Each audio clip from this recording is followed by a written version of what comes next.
I came to pick up my daughter and my ex told me her ex was moving in and there was no discussion. So I said, then neither is the court date. The hallway smelled different, not perfume. Not cleaning spray, something heavier. Male cologne layered over our daughter's strawberry shampoo. 2 duffel bags sat against the wall near the shoe rack. Black, zippers half open. A pair of men's boots I did not recognize were placed carefully beside Grace's pink sneakers. Stephanie stood in the doorway before I could knock twice. You are early, she said. It was 6:58 p.m. Exchange time was 7 o'clock. I am on time, I answered. She did not step aside. He is moving in. It is temporary.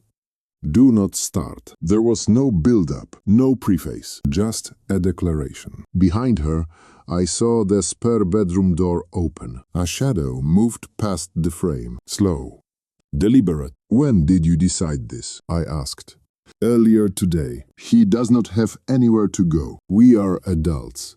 Be mature. Be mature. That word again. It always meant comply. Is he sleeping here while Grace is here? I asked. Obviously, she said. Do not make this dramatic. Grace appeared at the end of the hallway. She held her stuffed rabbit against her chest. She looked at me. Then she looked back toward the spare room. Her shoulders tightened. Go finish packing your things, Stephanie told her. Grace did not move. Go, Stephanie repeated, sharper this time. The shadow in the spare room stepped closer to the doorway. Austin. Same posture, same tight smile. He raised a hand like we were at a barbecue instead of a custody exchange. Hey man, it is just temporary. Temporary is not a legal category. I looked at Stephanie. Our order says material changes in living arrangements require notification and mutual agreement, I said. She rolled her eyes. He is not moving into a war zone. He is staying in the spare room. You did not notify me. I am notifying you now. That was not how it worked. I crouched down in front of Grace. Are you ready? I asked.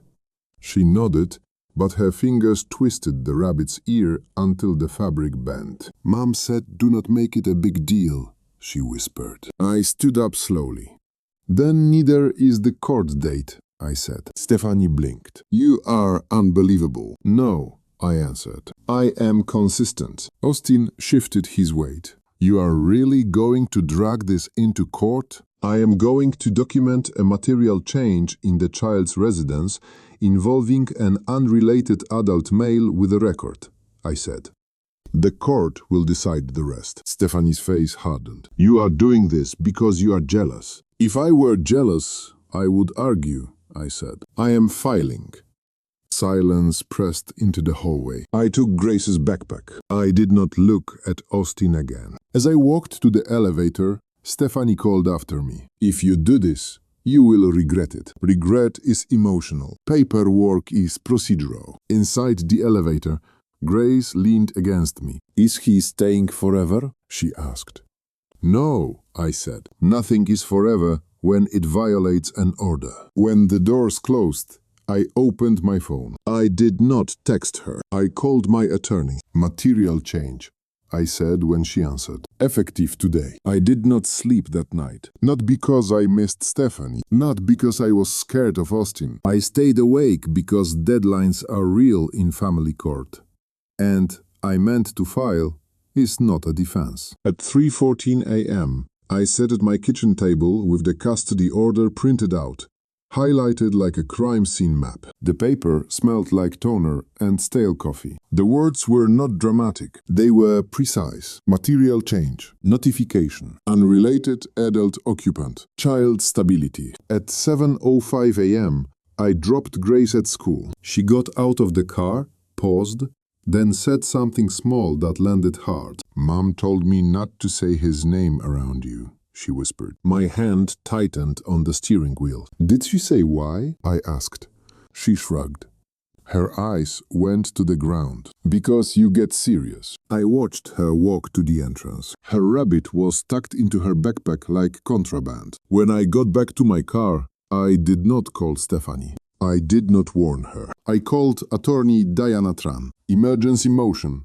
I said. Diana did not ask how I felt. She asked for facts. Timeline.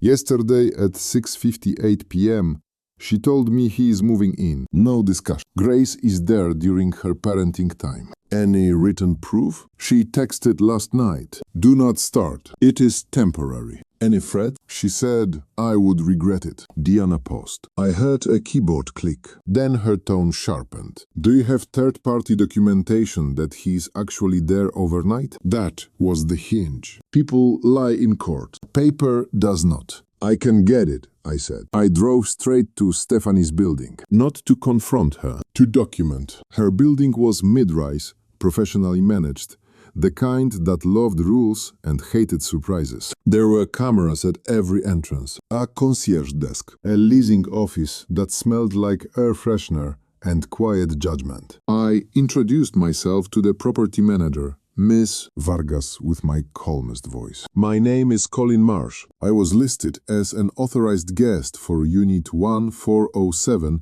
during my relationship. I have a child who stays there. I need to confirm whether an additional adult has been residing there overnight. Mrs.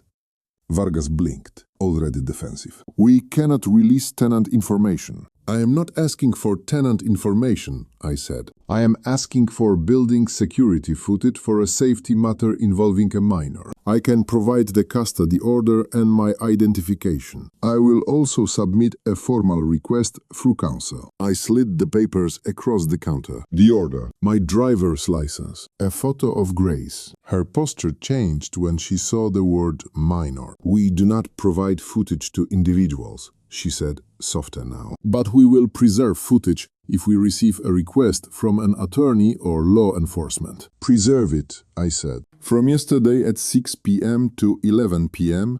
and again overnight from 11 p.m. to 7 a.m. Cameras at the main entrance and the elevator bank. Mrs. Vargas hesitated. Then she nodded once. I will flag it. What is the reason you are requesting preservation? Unapproved adult occupant in a unit where a child sleeps, I said. I am filing an emergency motion. She did not ask who. She did not ask why. She asked the only question that mattered. Was your name on the lease? It was, I said. It is not now. Her eyes narrowed, like she could smell conflict even through laminate countertops. We have had issues with that unit recently, she said carefully. Noise complaints, smoking on the balcony. It started this week. This week, my jaw tightened. I would like a written note stating the building is preserving footage and documenting complaints, I said. We can provide an incident log for the unit, she said, to the tenant or to council, with proper authorization. Diana would handle the authorization. My job was to ensure that data existed when the lies started. I left the leasing office and sat in my car. I did not feel triumphant. I felt focused. I called Diana again. They will preserve footage, I said. They also mentioned new noise complaints and balcony smoking. Diana exhaled once. Not relief. Good, she said. We will subpoena footage if necessary. In the emergency filing, we will reference building surveillance as potential corroboration of overnight occupancy. What about psychological evaluation? I asked. That comes after the emergency order, she said. But we can cede it now. We will request a temporary order restricting unrelated adult overnight guests and ask the court to appoint a guardian ad litem. Ceded now. I liked that phrasing. Controlled. Surgical. By noon, Diana had drafted the emergency motion. The language was cold, almost boring, which is exactly how you win. Not, I feel unsafe. Not, I am uncomfortable. Instead, material change in child residence without notice. Unrelated adult overnight presence. Child instructed to conceal information. Potential safety risk pending background review. Request for temporary modification and restrictions. Request for guardian ad litem and home study. I signed the declaration with the same hand I used to sign invoices at work. Steady. Unromantic. At 2:41 p.m., The motion was filed. At 4:10 p.m., Stephanie texted, "Why are you dragging my landlord into this?" So she knew. She did not ask about Grace. She asked about control. I stared at the screen until it dimmed. Then I typed one sentence. "You changed Grace home without notice. I am documenting it." I did not add punctuation. Punctuation invites conversation. Her reply came fast. "You are weaponizing the court because your ego is bruised." I did not respond. At 6:30 p.m., Diana forwarded me the hearing notice. Emergency hearing. 72 hours. The court would speak, and by then, the cameras would have already recorded who walked through that door and how long they stayed. The footage came in at 9:12 a.m. the next morning. Not to me. To Diana. She forwarded only a single line first. "You need to see this before the hearing." Attached was the incident log from Stephanie's building. Timestamp: 12:43 a.m. Location: 40th floor hallway. Complaint: loud male shouting. Profanity.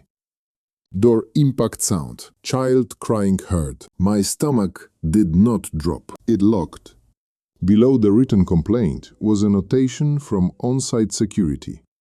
Responded to noise disturbance. Male occupant identified as guest. Female tenant stated argument was private. Child visible in hallway briefly. Child visible in hallway. The hallway camera clip was time-stamped down to the second. 12:41, 17 a.m. Austin exits Unit 1407. 12:41, 26 a.m. He slams the door hard enough to shake the frame. 12:41, 31 a.m. His voice echoes. "You do not tell me what to do." 12:41, 42 a.m. The door opens again. Stephanie appears barefoot. 12:41, 48 a.m. A small figure stands behind her. Grace. She steps halfway into the hall. Austin turns back toward the door. Security arrives at 12:43:09. The audio is not cinematic. It is worse. It is flat. Echoed. Real. "Sir, we have had complaints," the guard says. Austin's voice is louder than necessary. Defensive. Sharp. "Mind your business." Stephanie cuts in. "It is fine. We are fine." Security writes the incident number down on a tablet. At 12:44, 32 a.m., the door closes again. Grace is the last thing visible before the frame freezes. I watched the clip twice. Not because I needed to, because I wanted to feel exactly how angry I was before walking into court. Diana called at 9:26 a.m.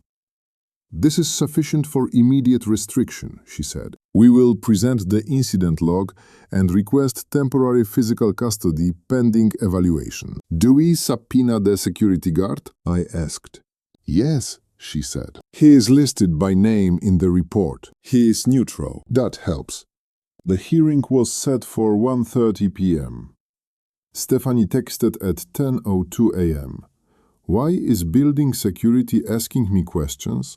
I did not respond. At 11:15 a.m., another message. "This is harassment. Harassment is when someone follows you. Documentation is when someone records you." I left work early. The courthouse was gray concrete and fluorescent light. It smelled like paper and cold air. Family court does not look dramatic. It looks tired. Stephanie was already there when I arrived. Austin stood beside her. He did not look defiant now. He looked irritated, like this was inconvenient. Stephanie's jaw was tight. She wore a navy blazer she used for corporate events. She wanted to look composed. "You subpoenaed my building?" she hissed. "I requested preservation of footage," I said. "You are trying to destroy my life." "No," I answered. "I am preventing instability in my daughter's life." Austin stepped closer. "You are exaggerating," he said. "It was one argument." At 12:43 a.m., I replied, "with my daughter present." His silence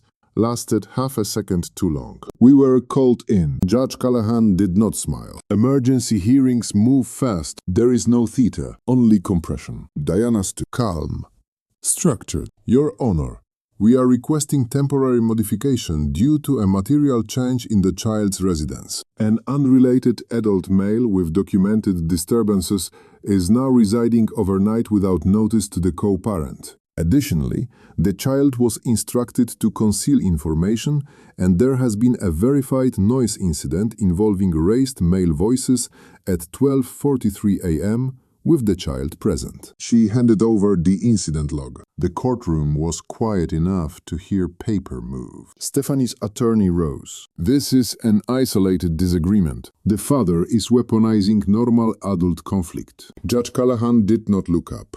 At 12:43 a.m., the judge asked. Stephanie spoke before her attorney could stop her. It was not like that. The judge's eyes lifted slowly. Then explain what it was like. Stephanie hesitated. Austin shifted in his seat. It was a misunderstanding, Stephanie said. He was stressed. And the child? The judge asked. She was asleep. Diana spoke without raising her voice. The incident report states the child was visible in the hallway during the altercation. Judge Callahan read silently for several seconds. Then, was the child instructed not to inform the other parent of the new adult occupant? Stephanie's lips parted. That is not relevant, her attorney said. It is directly relevant, the judge replied. The air shifted. Judge Callahan looked at Austin. Sir, do you have any history of alcohol-related offenses? Austin's jaw tightened. That was years ago. That was not my question, the judge said. Yes, Austin answered. Silence again. Family court does not punish drama. It corrects risk. Judge Callahan leaned back slightly. Temporary order, she said. Effective immediately. The minor child will reside primarily with the father, pending full evaluation. The mother's parenting time is restricted. No unrelated adult overnight presence during visitation. Guardian ad litem appointed. Home study ordered. The gavel did not slam. It clicked. Stephanie's face drained of color. Austin leaned back as if someone had pulled a chair out from under him. I did not smile. I did not feel victorious. I felt alignment. As we exited the courtroom, Stephanie grabbed my arm. You actually did this, she said, voice low. I looked at her hand until she let go. You said there was no discussion, I replied. Now there is a record. Behind her, Austin walked down the hallway alone. He did not wait for her. Psychological evaluations are not dramatic. There are no shouting matches, no cross-examinations. There is a clipboard, a neutral tone, and long silences that expose more than accusations ever could. Doctor. Owens scheduled my session first. Her office was minimal. Gray wall, 2 chairs facing each other, a shelf of clinical textbooks arranged with almost surgical precision. She did not ask how angry I was. She asked, describe your co-parenting dynamic in 3 words. Structured. Predictable. Previously functional, I said. She wrote something down. When did it change? When unilateral decisions replaced communication, I answered. Be specific. An unrelated adult male moved into my daughter's residence without prior notice. My daughter was instructed not to inform me. There was a documented altercation at 12:43 a.m. She nodded once. How do you handle conflict? I document. E. De-escalate. E. Involve process. Do you attempt reconciliation before escalation? Yes. I asked questions at the door. I did not argue. E. Filed. Her eyes stayed on me for a few seconds longer than necessary. Do you believe the mother is dangerous? No, I said. I believe she is impulsive under stress and prioritizes control over collaboration. That was the most emotional sentence I allowed myself. Doctor. Owens wrote it down word for word. The home study followed. She walked through my apartment slowly. Grace's room was quiet blue, books stacked in high order, a calendar on the fridge marked with custody exchanges and school deadlines. Doctor. Owens observed Grace at the kitchen table coloring. What happens when you feel worried? She asked Grace gently. I go to my room, Grace said. Or I ask Dad, does Dad tell you to keep secrets? Grace shook her head immediately. Doctor. Owens did not react. She only noted. 2 days later, she visited Stephanie's unit. The hallway camera had already been subpoenaed. The tension in that building was visible even before the door opened. Stephanie greeted her with a smile that did not reach her eyes. Austin was not present. He had stepped out. Convenient. Doctor.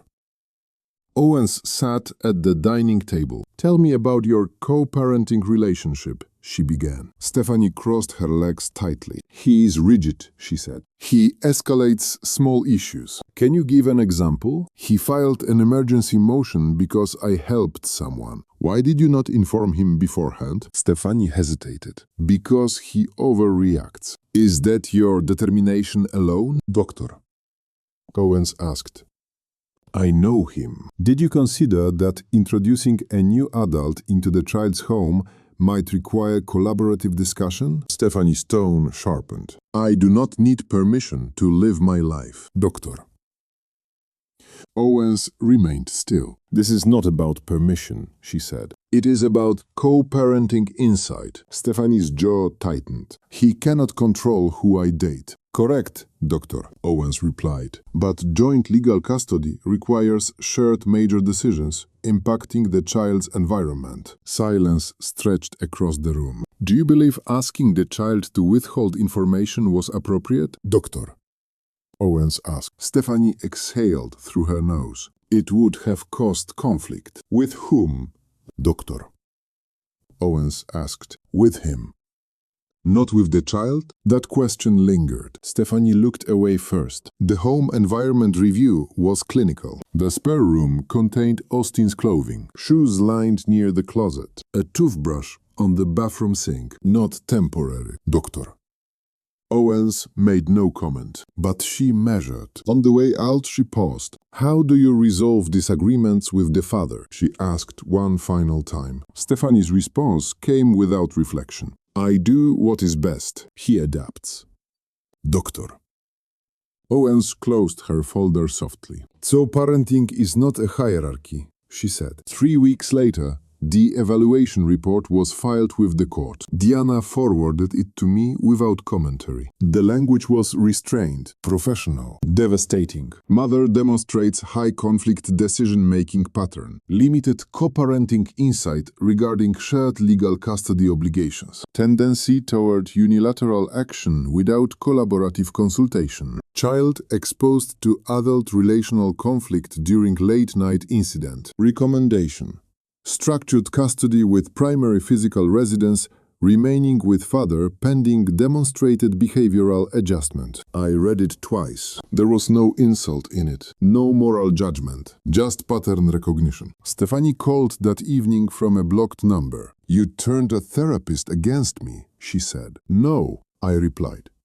You spoke. This is not fair. Fair is irrelevant, I said. Documented is relevant. She was quiet for a moment. You think you won. I think Grace sleeps through the night, I answered. When the call ended, I looked at the calendar on my wall. The final review hearing was 2 weeks away. And for the first time since that hallway confrontation, I felt something colder than anger. I felt inevitability. Final review hearings do not last long. By the time you reach them, the story has already been written in reports, logs, and patterns. The courtroom was quieter than before. Stephanie did not stand close to Austin this time. Austin was not even inside. He waited in the hallway. That told me everything. Judge Callahan had the full file in front of her. Incident log, camera timestamps, guardian ad litem notice, doctor.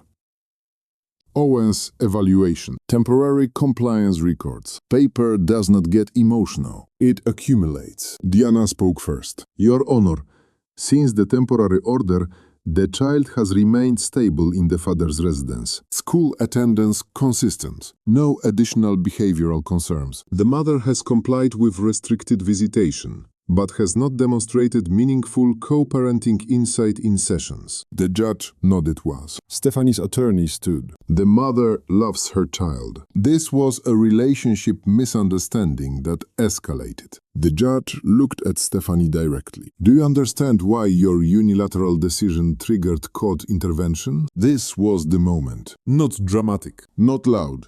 Just a question. Stephanie inhaled. He overreacted, she said. The courtroom air shifted slightly. The judge did not blink. Even after the incident at 12:43 a.m., that was one argument, Stephanie replied. And instructing the child to withhold information? Stephanie's lips pressed thin. I did not want conflict. Judge Callahan closed the file gently. Joint legal custody requires cooperative decision-making, she said, not post-fact notification. Silence. The judge continued. The court finds a demonstrated pattern of high-conflict unilateral decision-making. The child was exposed to adult altercation during late hours. The mother has shown limited insight into the impact of these actions. There was no anger in her tone, just resolution. Effective immediately, she said. The father is awarded permanent primary physical custody. The mother will receive structured visitation, contingent upon continued counseling and compliance with court-ordered co-parenting education. Joint legal custody remains, but major residential changes require documented mutual consent. The words landed clean. Permanent. Stephanie's shoulders stiffened. For the first time since this began, she did not argue. She did not accuse me. She did not look at Austin. She stared at the bench as if the bench had betrayed her. The gavel clicked. That was it. No explosion, no dramatic music. Just a custody order signed and entered into record. Outside the courtroom, Stephanie approached slowly. You destroyed everything, she said quietly. I did not respond immediately. I enforced a boundary, I said. You could have talked to me. I did, I replied. At your doorway. Her eyes flickered. Not anger now. Something else. Recognition, maybe. Austin passed by us without stopping. He did not meet her eyes. He did not meet mine. Temporary had ended. That evening, Grace ate dinner at my kitchen table. She did not twist her rabbit's ear. She did not whisper. She asked if we could plant something on the balcony for spring. Yes, I said. Routine is quiet. Stability is quiet. Non-negotiable is quiet. 2 weeks later, Stephanie sent a formal request through counsel to modify her visitation schedule. This time, it included the phrase, subject to mutual agreement. Paperwork changes people, sometimes faster than apologies. I do not hate her. I do not celebrate. Family court does not feel like winning. It feels like correction. When someone tells you there is no discussion in a shared life involving a child, the discussion is already over. You just decide where it happens next. For me, it happened in front of a judge. And now, Grace sleeps through the night. That is the only metric that matters.